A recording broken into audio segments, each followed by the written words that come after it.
Capsule numéro 2, tomatosphère. Aujourd'hui, on va se questionner quelles sont les meilleures conditions pour faire germer des graines, mais dans l'espace. Pourquoi dans l'espace? Parce qu'il pourrait arriver un jour qu'on ait à rester, soit par exemple sur Mars, on pourrait envoyer des colonies sur Mars, on pourrait avoir aussi vouloir aller rester plus longtemps dans l'espace. Donc, quelles seraient, donc, dans ces conditions-là, les possibilités de faire croître des légumes dans l'espace? Pour réaliser cette expérience-là, on participe au programme Tomatosphère, qui est entre autres réalisé grâce à l'Agence spatiale canadienne, qui, eux, nous envoient 2 petites enveloppes par classe comme ça. Donc, une fois qu'on est inscrit, ils nous envoient 2 petites enveloppes par classe. Alors, comme nous, on est inscrit, on va pouvoir participer au projet. Donc, comment on va faire? En fait, il y a 2 enveloppes.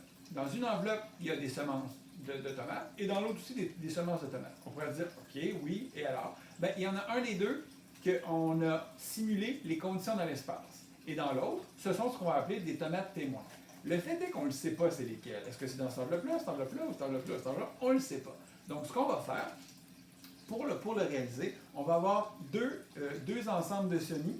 Un premier ensemble qui va être ici pour la première enveloppe, un deuxième ensemble pour la deuxième enveloppe. On va planter quelques petites graines dans chacun des pots. Et par la suite, on va regarder 2 choses.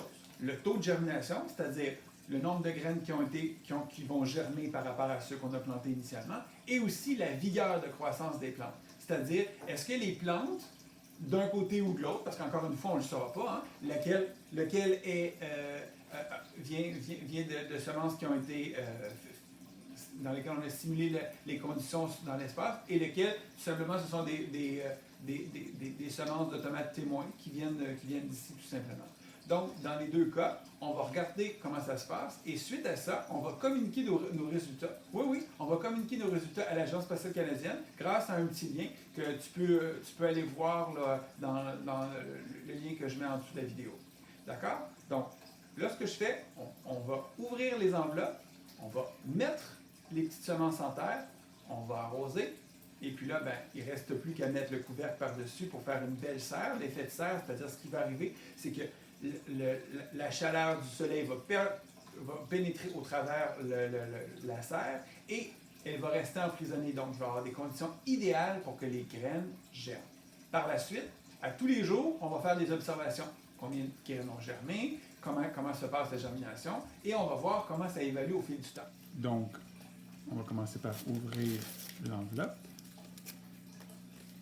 À l'intérieur de l'enveloppe, on a des petites semences.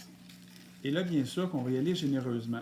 C'est-à-dire que je ne veux pas me limiter à en mettre un par petit pot. Au contraire, je veux qu'on n'en manque pas. Donc, je vais prendre quelques petites semences que je vais venir enfouir comme ça dans la terre.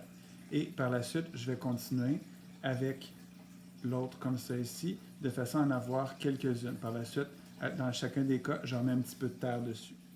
Maintenant, pour la deuxième enveloppe, encore une fois, on va le faire au-dessus. Hein? Comme ça, si jamais ça tombait, on ne serait pas au-dessus de notre autre rangée de semis.